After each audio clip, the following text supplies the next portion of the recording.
Kur'an-ı Kerim'de adı geçen dağlarda oluşmuş taşlar hala fısıldıyor olabilir mi? Belki de sadece toprağın değil, vahyin de hafızası var.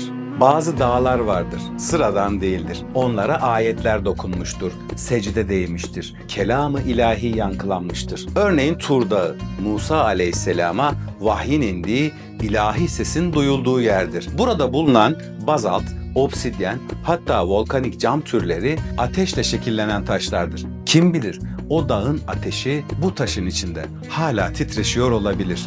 Hira Dağı, Resulullah sallallahu aleyhi ve sellemin ilk vahyi aldığı o mağara. Orada zaman durmuş gibidir. Mağaranın içinden çıkan bazı kalsedon, hematit, hatta fosil kayaçlar Kur'an'ın oku dediği ilk nefese şahitlik etmiş olabilir.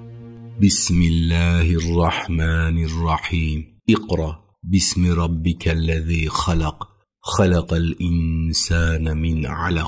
Taş susar ama hafızası susmaz. Arafat bir dağ değil ama bir zirvedir. Orada edilen dualar yeryüzünde en çok titreşen niyetlerdir. Bazı taşlar bu topraklardan göç eder ve yanında o duaların yankısını da taşır. Kristaller sadece element değil, hafızadır. Vahyin indiği coğrafyalarda oluşan taşlar. Belki hala o bilgiyi fısıldıyor, belki de taşın sana çekilmesi topraktan değil, kelamdan geliyor.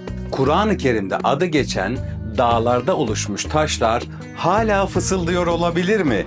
Belki sen sustuğunu sandın ama o taş hala oku diyor olabilir, kalbiyle duyacak olana.